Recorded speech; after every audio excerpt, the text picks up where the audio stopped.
Superliga-fodbold i DR. Distance, der konkurreres i ved mesterskaber i kano og kajak, er maraton, altså godt og vel 42 km. Længere distancer ses kun i yderst få konkurrencer. Og en af de vanskeligste foregår i England, og den får i år for første gang dansk deltagelse i kvindernes toer kajak. Videooptagelserne fra et kajakløb i England bliver studeret grundigt i et klublokale på Amager. Forberedelserne er ved at være slut for 2 danske roere, der sammen skal være med i løbet i en toer-kajak. Og det er ikke et hvilket som helst løb. Tror du, det her det er verdens hårdeste kajakløb? Ja, det tror jeg faktisk, det er. Tror du, det er sundt? Nej, det er ikke sundt. Jeg ved, det ikke er sundt. Fra Devizes til Westminster i Londons centrum går løbet en strækning på 125 miles eller knap 200 km, der tilbagelægges i et stræk. Man er ude i ekstremerne. Det er man. Så det er ikke noget, du gør det her for at holde din sundhed ved liv? Nej, altså, men det er jo sundt nok at træne i det daglige, ikke?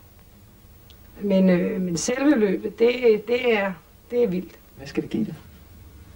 Altså, jeg kunne sige, at jeg har roet det løb, og helst også have rekorden. Og det er væk roligt igen i hvert fald. 27-årige Lene Thyssen har 2 danske mesterskaber bag sig. 31-årige Helle Stewart forrest i båden er veteran med 17 danske mesterskaber og med 2 uofficielle verdensmesterskaber. Hun havde egentlig besluttet at stoppe karrieren, men nej. Jeg er nok roet mere den her vinter, end jeg nogensinde før gjorde. Og det var den vinter, hvor du troede, du sådan mere eller mindre skulle stoppe? Ja, ja, det er lidt grotesk. Men, hvor meget har I trænet? Ja, vi har trænet hver dag siden, gennem et helt år. Grunden til, at jeg kom med i det er, fordi Helle, hun har gået fablen op det hele sommeren. Og så er jeg god til at ro langt. Jeg kan slet ikke ro kort. Og jo længere, jo bedre. Og så er så sprunget med. Men så langt har du vel aldrig prøvet at ro før? Nej, ja, det længste jeg roede, det er 120. Men det har været over 2 dage. Og med pauser, ikke? Og nu skal vi overhovedet ikke have nogen pauser. Hvordan har du det med det? Det er en udfordring. Jeg glæder mig. Det er simpelthen, jeg kan holde mig vågen 20 timer.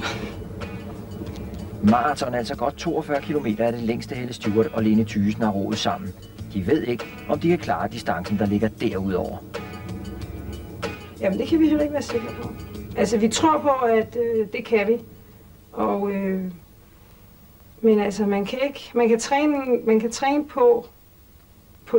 på alt det tekniske i løbet af manøvrere båden i overbæringerne og være i en virkelig god grundform. Men man kan ikke træne på det ekstreme, man kommer op på. Så det må man simpelthen bare opleve, når vi når dertil. Altså, vi er mentalt forberedt på det, ikke? Altså, vi har faktisk oparbejdet den mentale styrke, siden vi var derovre i julen, ikke?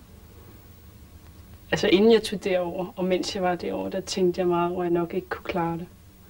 Men så sådan efter vi kom hjem, og vi har været derovre igen, så jeg tror, vi kan klare det. Hvordan virker det på dig at se billeder på video af, hvor nedslidt folk egentlig er, når de kommer ud? Ja, det kan jeg ikke lide. Jeg bryder mig ikke om at tænke på, at jeg selv skal komme så langt ud af, at man egentlig ligesom ikke ved, hvad der foregår rundt om en. Altså, det er ikke noget, jeg sådan sidder og ser frem til. Altså. Man tænker umiddelbart, om så træt bliver jeg ikke. Men det gør jeg nok alligevel. Strømmen i floden Themsen er af afgørende betydning. Themsen nås midtvejs i løbet, og deltagerne bestemmer selv, hvornår inden for en 9-timers grænse de vil starte. Så kan de selv beregne deres løb, så de kommer ud i floden ved højvande. En lille hjælp i et hårdt løb. Vi giver ikke sådan op. Vi sidder ikke og piver. Jeg kan meget godt lide Lene. Hun starter noget kløn. Hvis jeg foreslår, at vi ror det og det i dag, så gør hun det. Der er ikke. Altså, det er ikke noget med, nej, det gider jeg ikke, og det kan jeg ikke. Det tror jeg er meget godt. 76 gange i løbet skal kajakken bæres over land ved sluser og andre hindringer. Den længste strækning kajakken skal bæres er på 3 km, så overbæringer er en vigtig del af træningen. Løbets rekord i kvindernes toerkajak er på 20 timer og 46 minutter. Det er den, Helle Stewart og Lene Thyssen tager over for at slå. Og spørgsmålet er så, hvad det betyder, hvis rekorden ikke bliver slået.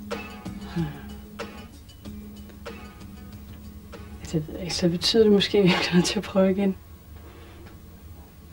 Så vi må håbe, at slår rekorden.